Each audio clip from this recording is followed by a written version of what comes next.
How do we start? I don't know. Okay, well, this is Marizu and Bastien from Syntonie at Superbooth 2025. Yay! What's new? The new thing I'm showing this year is Détail. So as its name implies, it works on the detail of the video. So how it works, it's a low-pass filter which will blur the signal. So right now there's a frequency parameter, a resonance parameter, which is feedback from the output of the filter to the input of the filter. Yep. And then we got a dry wet. So right now we are completely dry. So this is the input video we're monitoring now. And let's go fully wet. And so right now it is set to blur. So as the frequency decreases, the details get filtered, and we got this blurry video going on. There's still a bit of color going through because it can operate with the chroma filter on. When it's on, only the luma, the luminance, the black and white content of the video gets filtered. And this way it means that we only filtering the black and whites. But if I turn the chroma filter off, it means that both the chroma and luma get filtered. So we already the filter, we induce a phase shift, so we're already shifting the chroma a bit. But then if I decrease the frequency, at some point we'll be losing the color completely. Okay. And get this black and white blur in the end. The resonance, sorry. Oh no, I was going to say, so this is actually working using PAL video, isn't it? Yeah. So this camera here is PAL input. It's actually NTSC. Yeah, this camera. I got both a PAL and NTSC camera like this one. But okay. I couldn't find the PAL one before leaving, and I'll grab the NTSC. Right. Okay. So yeah, there's a slight difference on the chroma shifting. It's more intense in NTSC because of how the color are encoded in NTSC. Yeah. So we won't see how it reacts in PAL here, but yeah, should be enough. And then the resonance in blur does this kind of glitchy looking, ghostly blur. Yeah. When it's negative and when it's positive, it's at kind of on a brightness offset. It's more interesting in sharp, and we'll see it just now. So let's turn off the chroma filter back to on, and then the sharpness. So what have you done there with that switch? Is that taking it to a high pass filter? Yeah, actually to do sharpening, it's a high pass filter which is mixed with the video inputs as well. Okay. Okay. Whereas the blur, we're only monitoring the output of the low pass. Okay, so that's actually quite. I think that's going to work similar to the way that old photographic. What do we call it? Unsharp masking works. Oh yeah. It's a combination of the original signal and a slightly. Yeah, the high pass. So because the high pass will isolate the higher frequency content, and so if you monitor it only this part, you'll only have the edges popping up, whereas showing up. Whereas adding it to the original signal will sharpen. We can already see now. If I put the frequency all the way up, we're probably close to the input signal. Okay. But then as the frequency decreases, we'll be picking up the finer details. And it starts getting, and it can go pretty low in frequency, which, the bigger detail, the bigger edges gets picked up as well, and we get this really strong kind of, and so the resonance, when it's going to negative resonance, will be sometimes it kind of follow the architecture of an audio filter where you got the frequency and the resonance. Yeah. And sometimes the resonance is called emphasis. Yes. And as you can see, now it emphasizes the edges to a point where it's really, really, emphasis to a really high level. And as I go down, the lines get bigger and more spread apart. Yeah. And if we go positive, the positive, because the resonance is at 0 in the middle position, and earlier we were doing negative resonance, but doing positive resonance will be messing with the color, and as we get close to the subcarrier frequency, the frequency of the color content, it gets you get those really like intense color shifts. Yeah. Yeah, they're beautiful. And so as for the for the chroma filter is set to on. So once again, we're only sharpening the black and white content. Yeah. But as I turn it off, we'll start also boosting the color.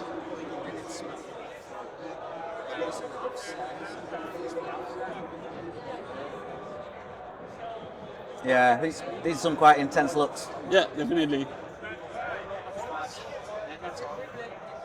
And then it has CV input for each of the parameters with a dedicated attenuator for each of them. Yep. And it also has 2 outputs. So we got the pre-filter output. So as its name implies, it's the output, the signal coming to the video inputs, but before it gets processed by the filter. Yes. And we got the post-filter outputs, which is after it got processed by the filter. And so using the pre-filter outputs, we can have luma-based modulation. So depending on the contrast, the brightness of the input signal, we're able to isolate the effect to certain part of the picture.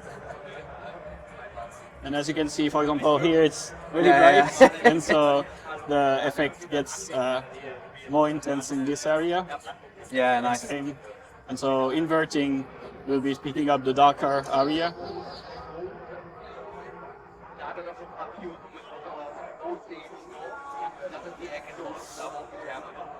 And obviously all this is going to work great under CV control.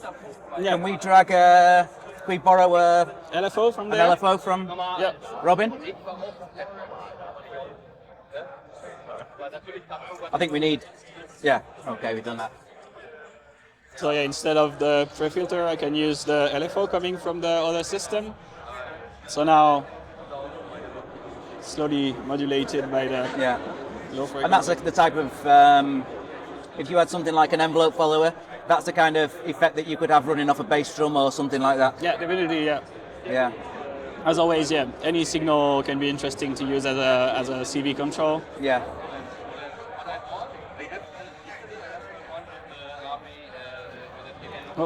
And then using the post filter output, since we'll be taking the signal after the filter parameters, modulating them is creating a feedback loop, so we can get like more extreme.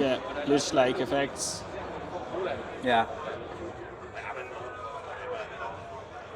And we can also use the pre-filter output into CBV1, and then from CBV1 back to the CV, and then we'll get the classic effect from CBV1 modulating the parameter, and it's interesting because CBV1 is not in the signal path, and what I mean by that is it's not in the composite signal path. Yeah. It's not actually going to decimate.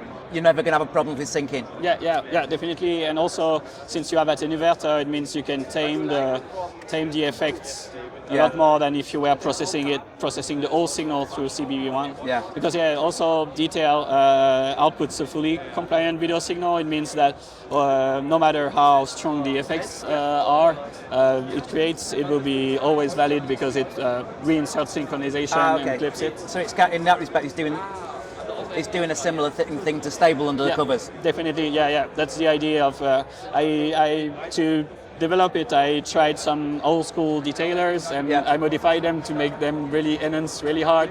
And at some points, if it's too strong, you lose the synchronization because they're not doing any correction to the signal. And I really like getting the CBV1.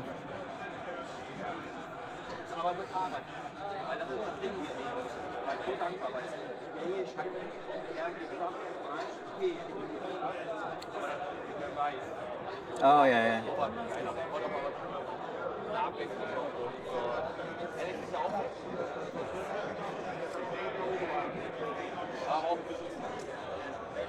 Back to low pass.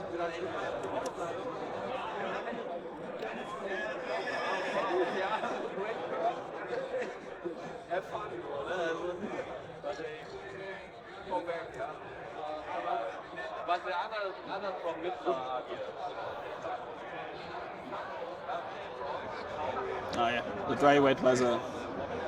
So yeah, now the signal gets distorted by CBV1 and it modulates the.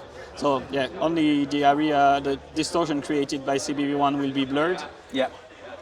So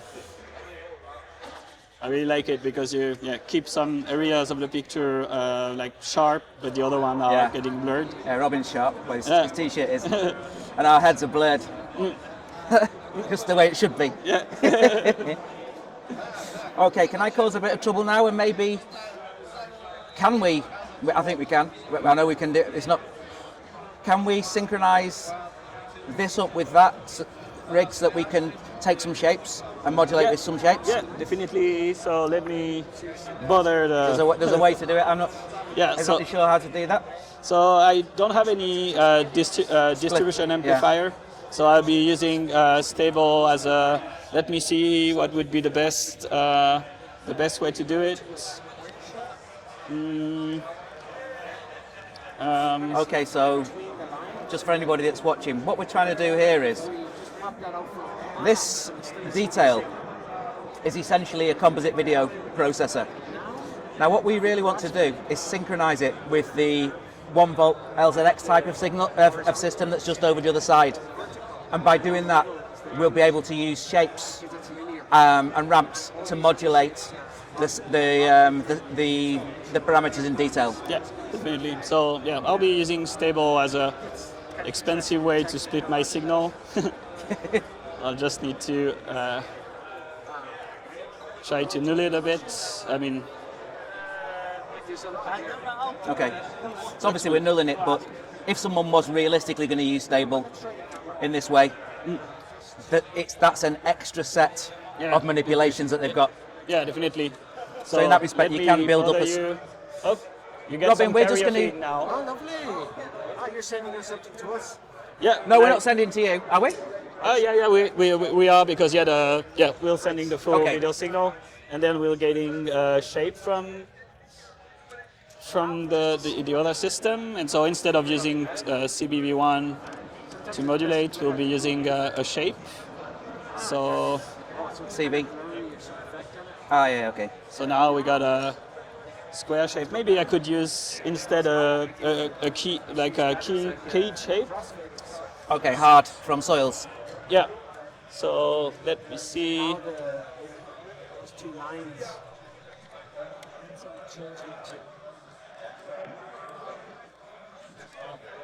So actually now this shape Now we got our diamond shape that gets keyed by Sai.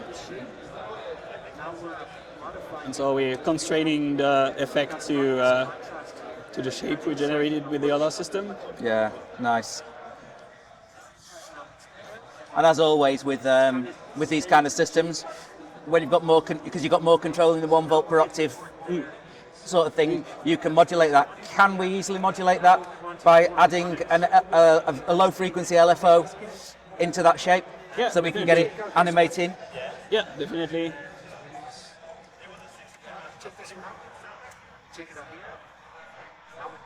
So now, we got the LFO controlling the size of the shape. Yeah. So there's a lot of possibilities and opportunities with this. Yeah, definitely. And also here I've did a pretty convoluted way to get the sync from our camera source to the system here, but Détail has RCA sync output at the back. So if you were to use it with like a system with Détail and ramp only, you'd be connecting the sync output from Détail on the back to the sync input of ramp on the back as well. And it's That's super cool. That's something I didn't actually even realise until I got my own stable, that it actually had a sync on the output on the back, which is super handy if you want to make these kind of hybrid hybrid type of systems. Yeah, definitely. Yeah, and also the Détail can be used as a video input module. If you don't already have Entrée or TBC2, you could use it as a video input module and be able to go RCA, composite or component into the module, and then get the pre-filter or post-filter outputs, which is interesting because it means you can filter the video feed before it reaches other effects.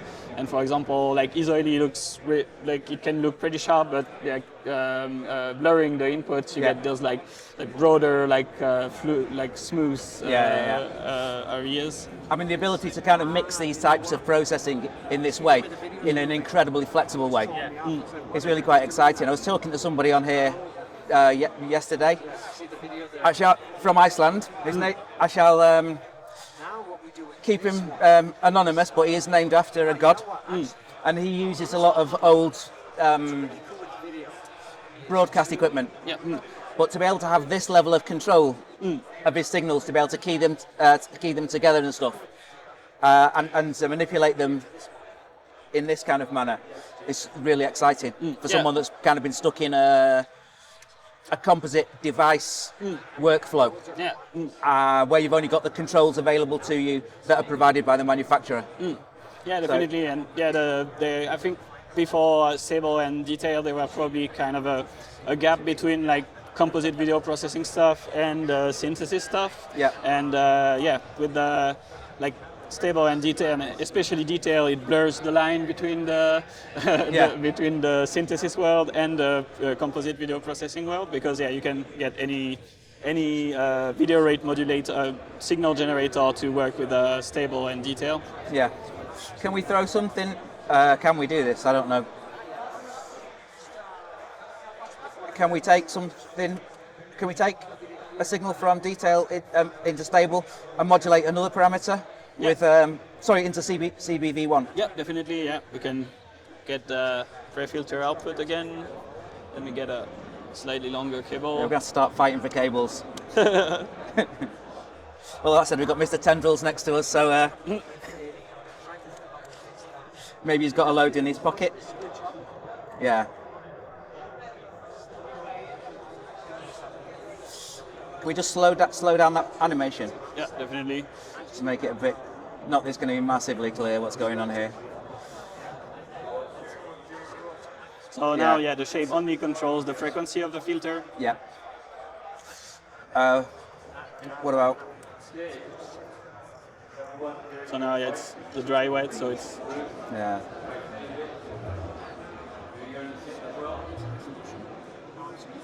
Yeah.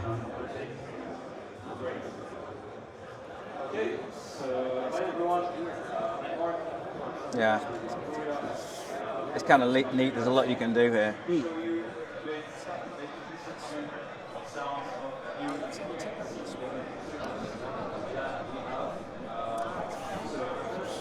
And I need to put a strobe warning on. Yeah, in some parameters, CBV1 just like kind of self-oscillate, and it creates those strobing kind of effect. Oh, nice.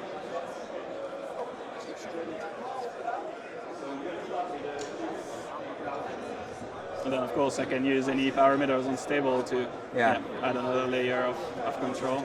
So this is quite nice, and this is... So at the moment, as we're running it, we're not really doing much of anything in Stable at the moment.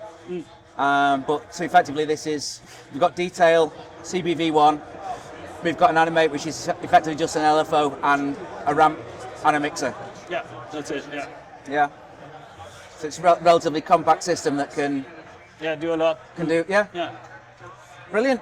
Yeah. So I think that's Detail covered, yeah? Yeah, definitely. Thanks for asking me questions about it. It's not a problem. We shall look at something else in a minute. Yeah, definitely. All right, thank you. Thanks. Okay, just while Bastien's setting things up to do the 1 volt per octave system, I'm going to take a look at a slightly bigger stand than this one. Our effects, especially the multiband here, really brings the strong modern color to it. So that's really cool if you want to design classic sound, but mix them in a way that is free. So this is our Arturia. We really want to get our video synthesizer on your telly. Can we do this? Yeah, for sure. Brilliant. What do you want to do exactly? Put our video synthesizer on your telly. This I don't know how it works, but we can do this. We can do this. Yeah, but I'm not the guy in charge. I know, it's okay. Yeah. That would be a good idea. I'm in for this kind of idea. Yeah, well, we chatted to a couple of the lads last night in the pub. If you have a very long HDMI